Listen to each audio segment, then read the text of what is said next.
హరి ఓం. ఓంకారాన్ని మనం 3 సార్లు ఉచ్చరించుకుందాం. ఓ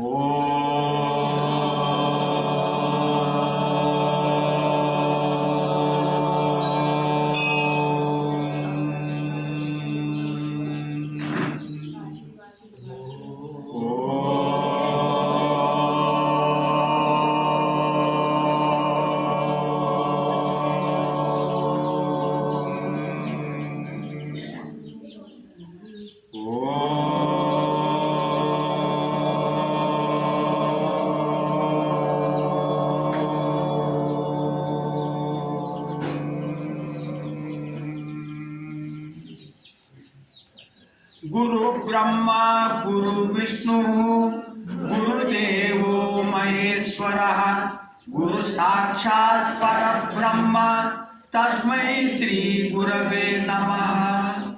आपदापहर्तारं दातारं सर्वसंपदां लोकाभिरामं श्रीरामं भूयो भूयो नमाम्यहम्। मनोजवं मारुततुल्यवेगं जितेन्द्रियं बुद्धिमतां वरिष्ठं वातात्मजं वानरयूथं मुख्यं श्रीरामदूतं शिरसा नमामि। नीलातुङ्गस्तनगिरितटी सुप्त उद्बोध्य कृष्णं पादार्थं श्रं श्रुतिशतसरसिद्ध अध्यापयन्ति चोशिष्टायां सृजनिगलितं या बलात्कृत्य भुङ्क्ते गोदा तस्यै नम इदमिदं भूय एवास्तु भूयः। हरि ओम। భగవద్బాంధవులారా, మరి గోదాదేవి భక్తులారా అందరికీ హృదయపూర్వక వందనాలు సమర్పించుకుంటూ ఈరోజు మనం 25వ పాసనం తిరుపతి వ్రతంలో మనం 25వ రోజు చేరుకున్నాం. ఈ 25వ పాసురం గురించి చెప్తూ ముందుగాలైతే మనము పాసురాన్ని అనుసంధానం చేసుకుందాం. ఒకసారి మీరు కూడా దీన్ని స్మరణ చేయండి. పాసురాన్ని మీరు కూడా చెప్పండి. ఒరిత్తు మగనాయి పిరిందు ఓరిరవల్ ఒరిత్తు మగనాయి ఒలిత్తు వలరా తరికిల్నా గిత్తాన్ తీంగు నిలందా కరుத்தை పిల్లై పిత్తు కంజన్ வைத்தில் நெருப்பென்ற நின்ற நெடுமாலே உன்னை அறுத்தித்து வந்தோம் பறை தரித்தியாக்கில் திருத்தக்க செல்வம் சேவகம் யாம் பாடி వరుతుం తీరిందు మకిలిందేలో రెంబావాయ్. మనకు అమ్మ ఈరోజు భగవంతుని దగ్గరికి మనకు పోనీకి 4 మార్గాలు ఉన్నాయి. కర్మ మార్గం, జ్ఞాన మార్గం, భక్తి మార్గం, 4వది ప్రపన్న మార్గం, శరణాగతి మార్గం. ఈ 4 మార్గాలు ఉన్న తర్వాత ఈరోజు మనకు ఒక అమ్మవారు గీతాలో 4వ శ్లోకం 4వ చాప్టర్ 9వ శ్లోకాన్ని ఈ యొక్క పాసరానికి అనుసంధానం చేయొచ్చు అన్నమాట. అంటే పరమాత్మ యొక్క జన్మ రహస్యం, పరమాత్మ యొక్క కర్మ, పరమాత్మ యొక్క లీలలు తెలుసుకున్నా కూడా అది ఒక సాధనము.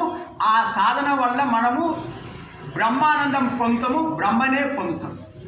బ్రహ్మవిత్ ఏవం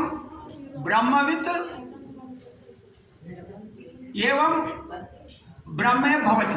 అంటే బ్రహ్మవిత్ బ్రహ్మను తెలుసుకున్నవాడు ఏవం బ్రహ్మయే భవతి, బ్రహ్మమే అయిపోతాడు.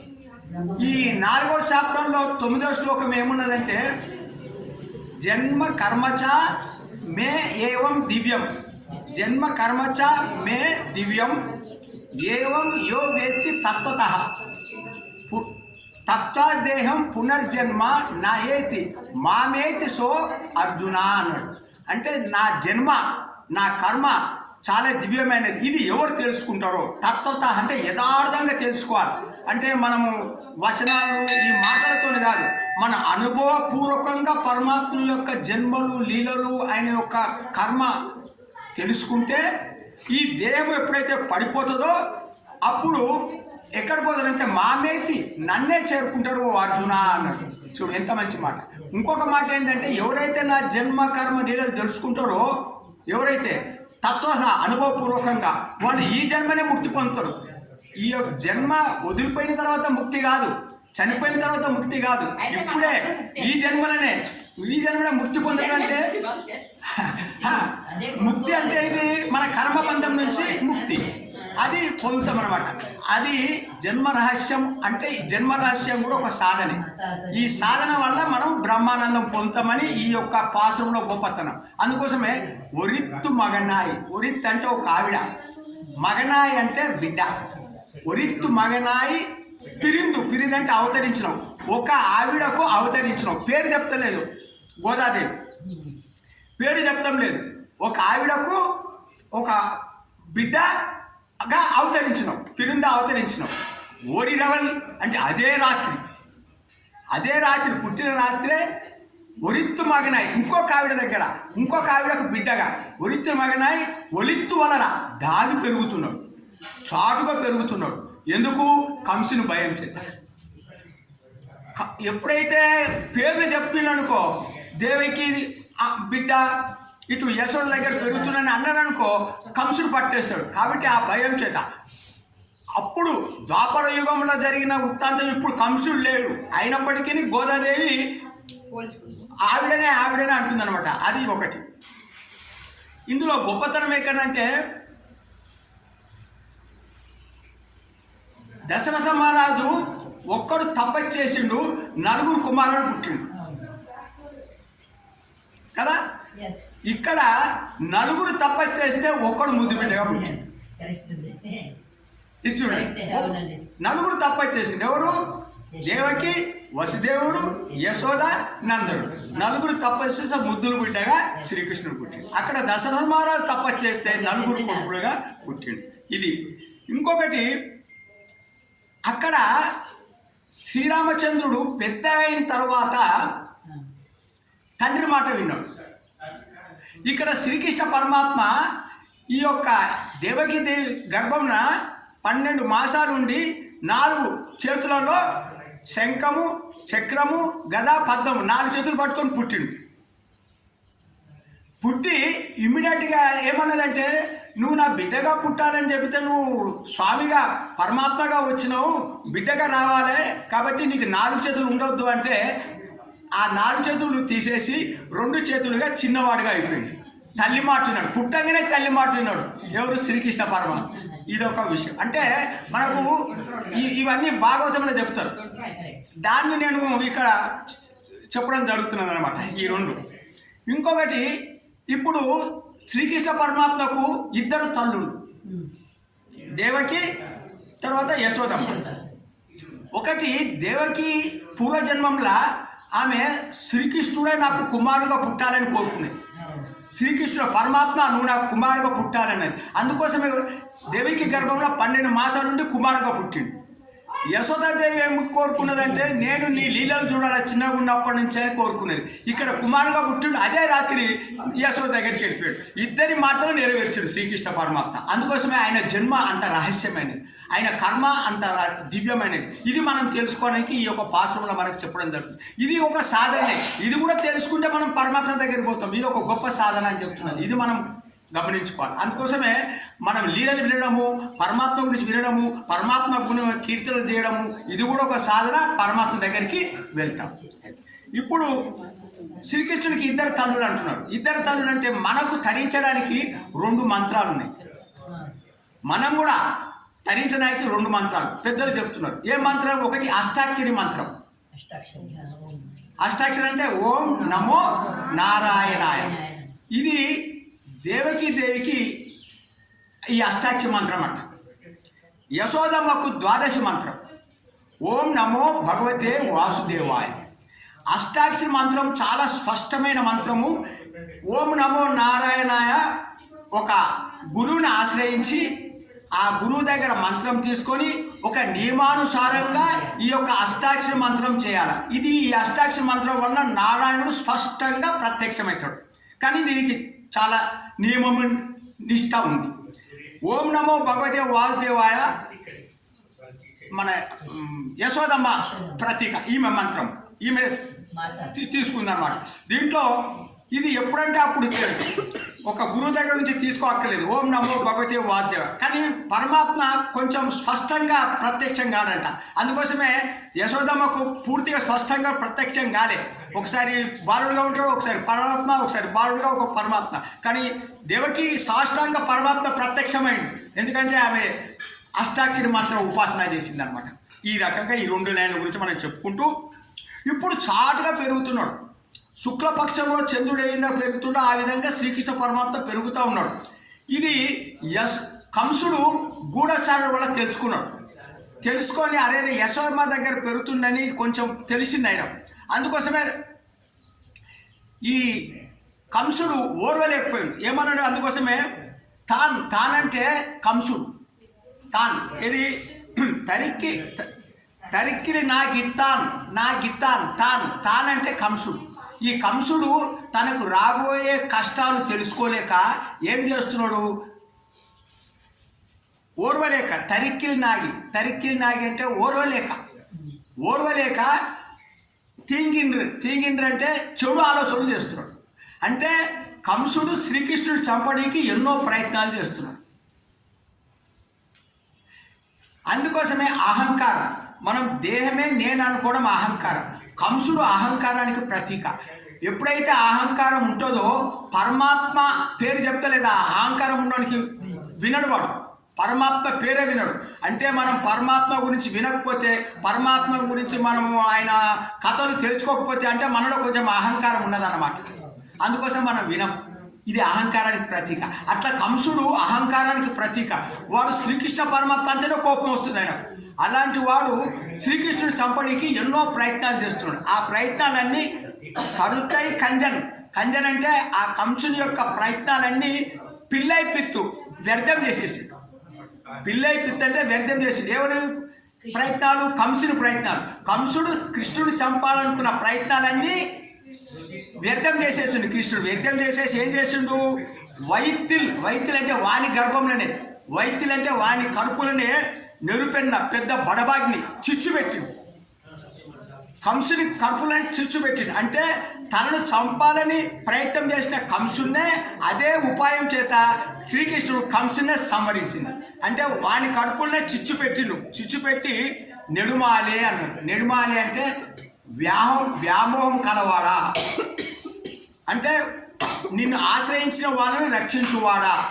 ఈయన ఆ కంసుని యొక్క కడుపులో బడబాగ్ని పెట్టి చంపినటువంటి ఓ కృష్ణ పరమాత్మ, మరి ఆయనని కాపాడినవు, ఆయన రక్షించినవు అని ఎందుకు చెప్తున్నాడు? నెడుమాలే అంటే అగ్ని, మన కడుపులో అగ్ని ఉన్నదంటే జఠరాగ్ని ఉన్నది. మళ్ళా 15వ చాప్టర్ 14వ శ్లోకం ఉన్నది. ఏది?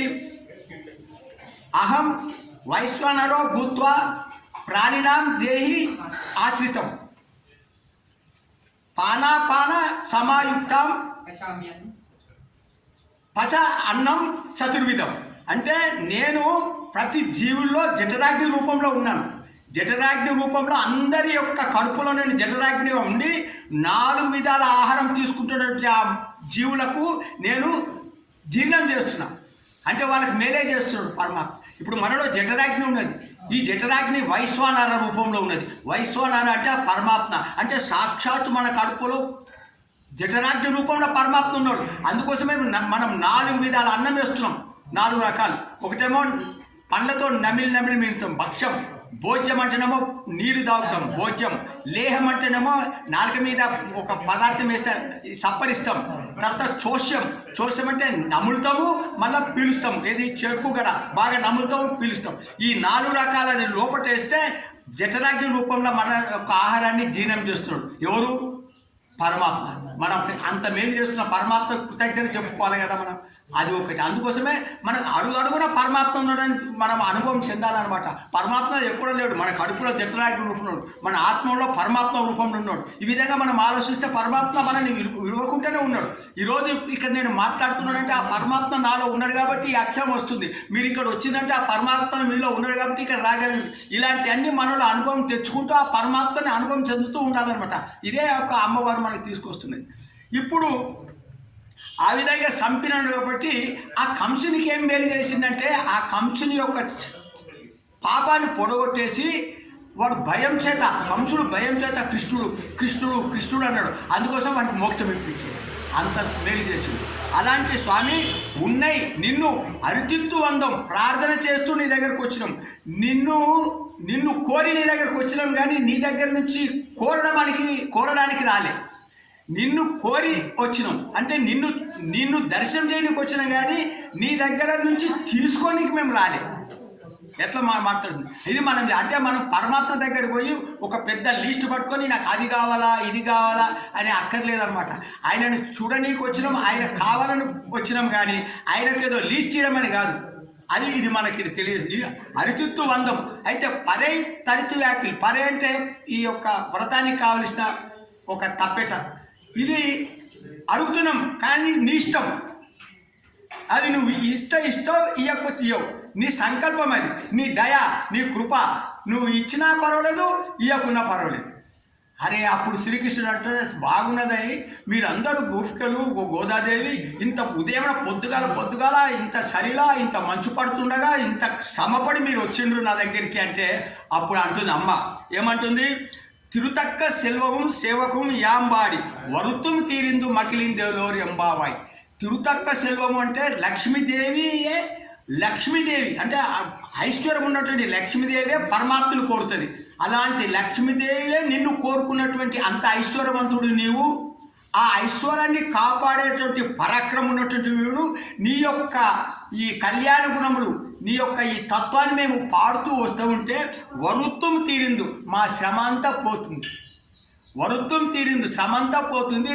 మకిలిందో, చాలా బ్రహ్మానందం పొందుతున్నావయ్యా, మాకేం బాధ అనిపించలేదు. నీ నామాలు, నీ యొక్క గుణాలు, నీ యొక్క లీలలు, నీ యొక్క కర్మలు ఇవి స్మరించుకుంటూ నీ దగ్గరికి వస్తూ ఉంటే మాకు శ్రమ అనిపిస్తలేదు అని. ఇప్పుడు మనం ఇంత కష్టపడి వస్తున్నది, మనకి శ్రమ అనిపిస్తుందా, ఆనందం అనిపిస్తుందా? చూడు, అదే ఇక్కడ చెప్తుంది. అంటే కొంచెం ఈ సాధనలో కొంచెం శ్రమ పడినప్పటికీ ఆనందం చాలా ఎక్కువ ఉంది. శ్రమ కొంచెం ఉంది, ఆనందం ఎక్కువ ఉంది. అది అంటుందంట. తిరుతక్క సెల్వము సేవకం యాంబాడి. యాంబాడి అంటే నీ యొక్క గుణాలు మేము పాడి. ఎవరు ఎట్లా సొంటి వాడు? లక్ష్మీదేవే కోరుకుంటుంది ఐశ్వర్యం. అలాంటి ఐశ్వర్యం ఉన్నటువంటి వాడు, ఆ ఐశ్వర్యాన్ని కాపాడడానికి అంత పరాక్రమం ఉన్నటువంటి ఓ స్వామి, నీ గుణాలను పాడుతూ నీ యొక్క కీర్తనలు చేస్తూ ఉంటే మా శ్రమ అంతా పోయి బ్రహ్మాండంగా అనుభవిస్తున్నామయ్యా, మాకేమి శ్రమ లేదు అని చెప్పింది. హరే నమః, హరే నమః.